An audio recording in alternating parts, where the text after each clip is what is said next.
On this channel, we've covered the misconceptions about Charles leading to some communities within the crypto space having an adverse reaction to Cardano, and therefore at their loss failing to get on board with the mission and the tech. It's like that infamous saying, if you tell a lie big enough and keep repeating it, people will eventually come to believe it. Well, when it comes to the story of Charles and Vitalik and the fallout of Ethereum, it seems things are starting to unravel, leading to the point where the real truths can no longer be hidden. Maybe in the case of Charles and his critics, being so misunderstood is just his punishment for having disturbed their peace. And the greater the disturbance, the greater the possibility of misunderstanding. Welcome back for another instalment of Cardano Insights, delivering a fast-paced, bite-sized roundup of the all-important Cardano news and ecosystem content from the last 24 hours. Join me as I explore exactly what's been happening at the very pulse of Cardano. So let's get straight into it. First up, into the Cardano community event at Consensus. As expected from the near 2,000 applications, the Cardano community came out in full force to start what promises to be a historic event in showing the wider blockchain space exactly what Cardano is about. I don't think you're going to find a more well-represented community throughout the entire Consensus event, and with everything going on in Cardano right now, Consensus couldn't have come at a better time. For those that still believe in the ghost chain narrative, you just need to take a look at the number of community members and dApp developers that travelled to be part of this great moment for Cardano. There are some great images and videos being shared all over Twitter, so go check them out. Next up, and to kick off Consensus, Charles was guest speaking at the Dcentral conference, and a very interesting discussion took place relating to Vitalik, ETH's development to proof of stake, and how tribalism has really stifled their ability to innovate. Speaking on the up-and-coming Vassal upgrade, Charles stated that the final finishing pieces of a very elegant foundation are coming together, priming Cardano for mass scale, and the Hardful Combinator event will be a seamless experience, incredibly smooth without concern. Upgradability is a key feature of Cardano. It's built within the system, so no matter what point you start from, you can absorb any feature or capability, which is a huge competitive advantage. Only a few chains have taken this approach, and not even ETH 2.0 will have this capability. And as he rightly questioned, so what happens when you have to scale to 150 million users?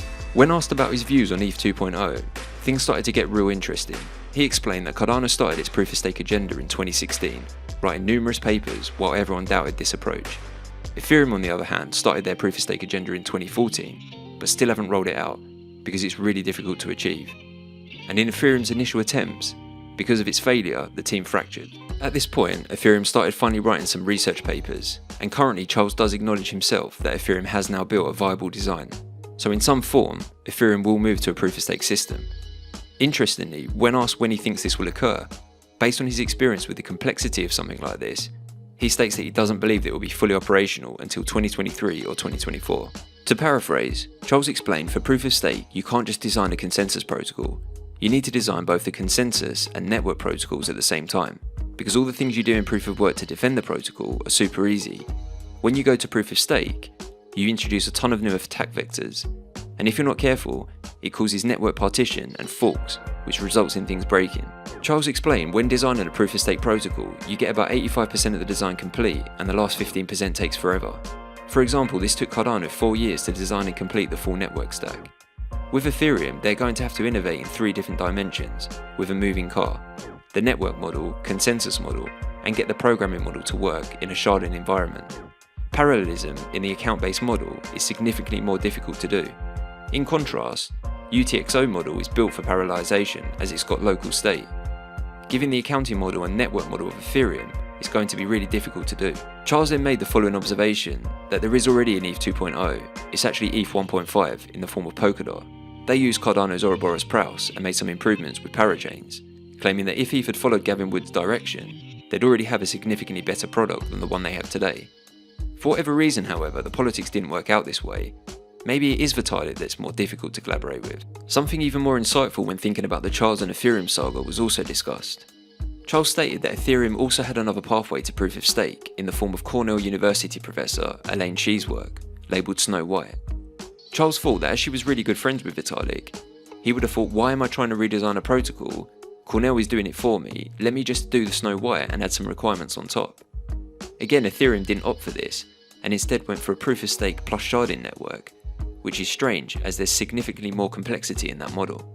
Despite what Charles has achieved with Cardano, many people at Ethereum still say he has no technical skills and he's just a hype guy. With this mindset, they're removing a lot of collaboration from the industry. Charles highlighted that on the academic side, everyone cites each other's papers. For instance, Cardano competes with Algorand and AVAX in the market, but their citations on both sides. Charles further explained that the people that don't seem to show up and have these open discussions are on the Ethereum side, and in many cases have been exceedingly hostile and dismissive.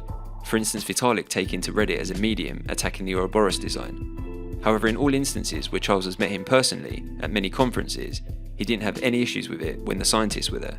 Charles then gave us this insight to his feelings towards Ethereum, collaboration, and the peer review process. He commented that Ethereum's presumption of success, the presumption that proof-of-stake systems are easy problems to solve, and the ethos that you don't need to work with anyone, is negatively affecting their progress. Meanwhile, academia has been doing cryptography and protocol design for more than 50 years. Cardano followed the peer-reviewed system because these are important systems and there is a reason why they exist. When a paper is submitted for peer review, they are blind, so no names on it. You don't know the referee and they simply review the merit of the work. And when a paper gets rejected, they don't just reject it, they provide reasons why. Over half of Cardano's papers get rejected first time round. They find the smallest flaws, and it's the constant iterations that make the perfection in the scientific method. Cardano were one of the first to embrace the peer review process in the crypto space, but were brutally criticised for it being so unnecessary and slow.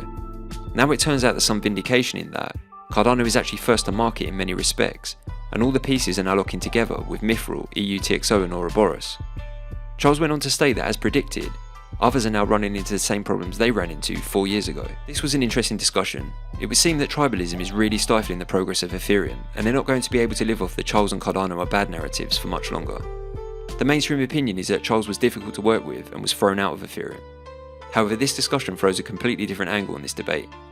It seems that it may in fact be Vitalik who is difficult to work with, completely set on his own path to proof of stake, and reluctant to look at those who have actually delivered it. If you haven't already, I'd urge everyone to go watch the full chat with Charles at Dcentral, which is linked in the description. This was a fantastic way to kick off Consensus, and I think the event is going to go far in changing the mainstream opinion of both Charles and Cardano, leading to many newcomers joining our thriving community. Finally, we got this sneak peek from Input Output, tweeting, "Well, what do we have here? Meet Lace.io from Input Output. Ready for Consensus, ready for the world."